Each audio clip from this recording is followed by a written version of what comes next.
අතීතයේදී ඔයා අන් අයට ගොඩක් ආදරය කළාද? ඔවුන්ට වඩා විශ්වාස කළාද? හැමෝම වෙනුවෙන් කැප වුණාද ඉතින්? ඒත් අන්තිමට ඔයාට ලැබුණේ සිත් රිදවීම සහ කලකිරීම විතරයි නේද? ඉතින් අද ඔයා ඉස්සර හිටපු අහිංසක කෙනා නෙවෙයි, ඉක්මනින් රැවටෙන කෙනත් නෙවෙයි. ඔයා ගොඩක් වෙනස් වෙලා. ඇයි ඔයා මෙහෙම වෙනස් වුනේ කියලා දැනගන්න කැමති නම් මේ වීඩියෝ එක අන්තිම වෙනකම් බලන්න. මගෙත් එක්ක ඉන්න. ඉතින් ඔයා දැන් හදවතට වඩා බුද්ධියට තැන දෙනවා කියලා පෙන්눔 කරනවා. ඔයාට ලැබිලා තියෙන්නේ Queen of Wands කාඩ් පතයි.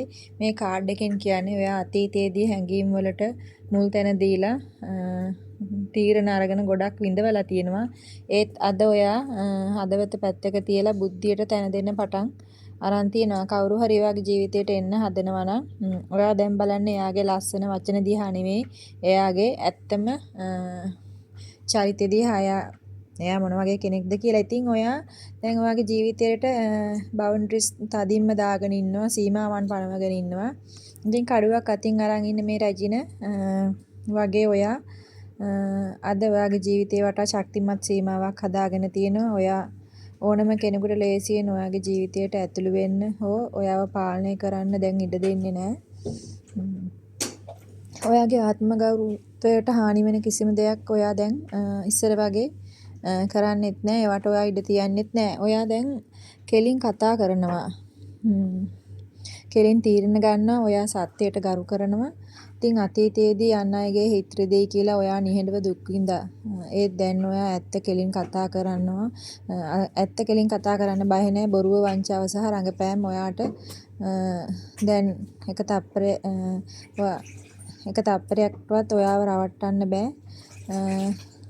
බොරුව සහ වංචාව ඔයාට ඒ රඟපෑම් ඔයාට දැන් එක තප්පරයකටවත් දිරවන්නේ නැහැ. ඔයා වටේ ඉන්න අය ඔයා දැඩි වෙලා කියලා කිව්වත් මම නිවැරදි. ඔයා ගොඩක් වටේ ඉන්න අයට කියන්නේ ඔයා තදින් තීරණ ගන්න පෙළඹිලා ඉන්නවා.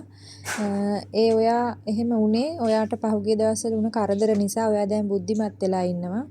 ඉතින් ඔයාට විශ්වෙන් දෙන අවසාන පඩිමිඩය තමයි අතීතයේ ලැබුණු වේදනාවන් ඔයාව පැරැද්දුවේ නැහැ. ඒ වෙනුවට ඔයාව වඩාත් ශක්තිමත් කරා, ස්වාධීනව නැගිටීමට උදව් කරා. ඉතින් ඔයා දැන් ශක්තිමත් ගැහැණියක් පුද්ගලයෙක් බවට පත් කරලා තියෙනවා. අද ඔයා ඉන්න තැන ගැන ඔයා ආඩම්බර වෙන්න. ඉතින් ඔයාගේ ජීවිතේට මේ කතාව 100% ගැලපෙනවා නම් පල්ලෙහෙන් I am strong කියලා කමෙන්ට් එකක් දාගෙන යන්න. තවත් මෙවැනි වීඩියෝ බලන්න මාව ෆලෝ කරන්න, ලයික් කරන්න, ෂෙයා කරන්න. ඉතින් නැවතත් අලුත් වීඩියෝ එකකින් හමු වෙමු. සුබ දවසක්.